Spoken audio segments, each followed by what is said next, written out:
Radhe Radhe. Welcome to my channel. मैं कुसुम मिश्रा। आज के इस वीडियो में मैं आपसे वैशाख मास, जिसे कि माधव मास भी कहते हैं, इसके जो आखिरी के 3 दिन हैं, यानी कि जो 3 तिथियां हैं, उनमें पुण्य कैसे प्राप्त किया जा सके, इसके बारे में मैं आपसे विस्तृत जानकारी अपने इसी वीडियो में देना चाहूँगी। तो प्रिय भक्तों, जैसा कि आप सभी को मालूम है कि वैशाख मास अति पावन मास है। पूरे 12 महीने के में जो 3 मास अति पवित्र हैं, उनमें वैशाख मास अति पवित्र है। हालांकि कार्तिक मास का भी बहुत महत्व है और माघ मास का भी बहुत महत्व है, परंतु इन सब से भी ऊपर इस माधव मास का पवित्र है, जैसा कि मैं अपने पहले वीडियो में बता ही चुकी हूँ। तो ये इसमें जो 3 तिथियां आखिरी की हैं, उनका बहुत ही अधिक महत्व है। जो लोग पूरे महीने नियम पालन नहीं कर सके, उनके लिए एक सुनहरा मौका है कि वो इन दिनों का पालन करके और पूरे मास का लाभ ले सकते हैं। वो तिथियां कौन सी हैं? पहली तो ये त्योदशी है, दूसरी चतुर्दशी है और तीसरी पूर्णमासी है।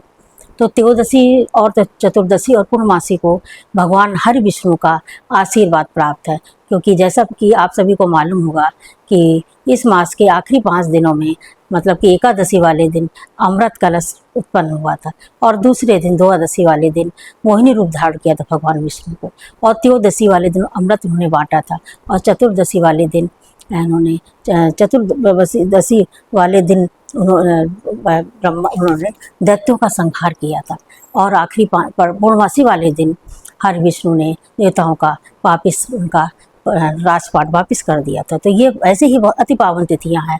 परंतु इन 3 दिनों में जो त्योदशी का दिन होता है, इस दिन भगवान हरि विष्णु ने ये आशीर्वाद प्राप्त किया कि इस दिन त्योदशी वाले दिन देवताओं द्वारा मनुष्यों को या जो भी पालन करता है उनको पवित्र किया जाएगा, और दूसरे दिन चतुर्दशी वाले दिन यज्ञ के द्वारा भगवान विष्णु ने हर जो मनुष्य पालन करेंगे नियमों का, उनको पवित्र करने के साथ साथ उस दिन यज्ञों के देवता उसमें वास करते हैं। तो इसका भी अति पावन महत्व है। और नंबर 3 पे पूर्णमासी वाले दिन समस्त तीर्थ जो है हरि विष्णु के साथ उस दिन उस तिथि वाले दिन आकर उसमें सम्मिलित हो जाते हैं।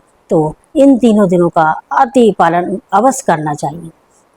तो ये, और जो लोग इसका पालन नहीं करते हैं, पहले तो इसके बारे में आप सुनिए, जो कि ये मैं कोई कपोल कल्पना नहीं बता रही हूँ।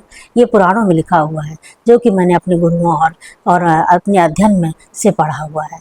तो उसमें ये है कि जो लोग पालन नहीं करते हैं वो चांडाल योग को प्राप्त होते हैं, और फिर जन्म लेने के बाद रौरव नरक में को भोगना पड़ता उन्हें। तो अवश्य इनका पालन करना चाहिए।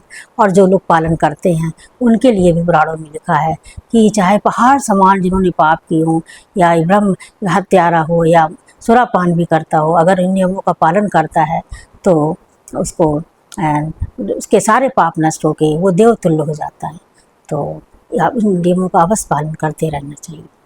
तो एक बार की बात है कि ये भी स्कंद पुराण में लिखा हुआ है कि 3.5 करोड़ जो देवता है, कुछ तो पृथ्वी पे है, कुछ दूसरे लोकों पे है, जाकर परेशान होकर के हरि विष्णु के पास गए, और उन्होंने कहा कि अब तो मनुष्य सभी स्नान माघ मास में और सभी पवित्र मासों में स्नान करने लगे हैं। वैशाख मास में स्नान करके सारा पुण्य तीर्थों में डाल रहे हैं, तो उन पापों को हम अपने तक कहाँ तक धोएं। तब उन्होंने कहा कि आप परेशान ना हो, उनको सांत्वना दी तीर्थों को कि जो लोग स्नान नहीं करेंगे, इस नियमों का पालन नहीं करेंगे, तो और 3 दिनों में भी, अंतिम 3 दिनों में भी पालन नहीं करेंगे, उनमें ये पाप बढ़ जाएगा। तो आप लोग सचेत हो जाइए, इन 3 दिनों का अवश्य पालन करिए। तो इसमें क्या पालन है? कुछ खास नहीं है, थोड़ा सा ध्यान देने की बात है। तो इस दिन आप प्रातःकाल सूर्योदय से पहले उठ के और स्नान ध्यान कर लीजिएगा। और स्नान कैसे करना है कि चाहे अगर आप जा सकते हैं तो आप कभी सरोवर में जाइए, किसी नदी तालाब में जाइए, स्नान करिए जाके।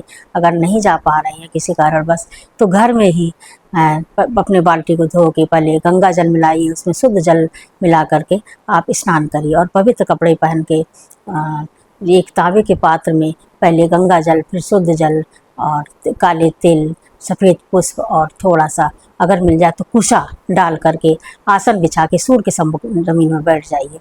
और जैसे ही सूर्य निकले तो गीता के 7वें अध्याय का आप पाठ करिए और पाठ करके उन भगवान से ये विनती करिए कि इसका पुण्य हमारे पितरों को प्राप्त हो, तो पितृ भी संतुष्ट हो जाएंगे और इसमें आपको भी पुण्य मिलेगा। तो ये तो आप इस दिन करिए। और करने के बाद आप ये विष्णु सहस्त्र नाम का भी आप पाठ 3 दिन कर सकते हैं। और विष्णु सहस्त्र नाम का पाठ करिए और भगवान माधव का की भी सेवा करिए, उनको भी धूप दीप नैवेद्य करके पंचोपचार से विधि से उनका पूजा अर्चन करिए। और उसके बाद कहते नहीं, पूजा और पाठ दोनों ही चाहिए। तो पूजा तो ये हो गई और पाठ में ये गीता का या कोई दूसरे पुराणों का पाठ हुआ है, तो ये दोनों चीज़ आपने अच्छे से जब कर ली तो उसके बाद आपको दान अवश्य करना चाहिए।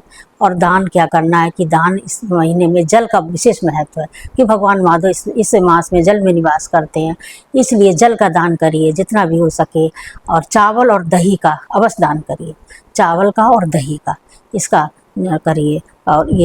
और इसके बाद शाम के समय आप आरती वंदन सब करिए और अपने बड़ों का सम्मान करिए। ये तो हर जगह लिखा हुआ है और सबको करना ही चाहिए। तो बस इतना ही नियम है और कुछ ज़्यादा नहीं। तो बस हमारा वीडियो यहीं तक था। आपको कैसा लगा, आप हमारी वीडियो को लाइक करिए, कमेंट करिए और हमारी वीडियो को शेयर करिए। और अगर आपने अभी तक हमारे चैनल को सब्सक्राइब नहीं किया है तो चैनल को सब्सक्राइब कर दीजिए। बस, धन्यवाद। जय श्री राधे।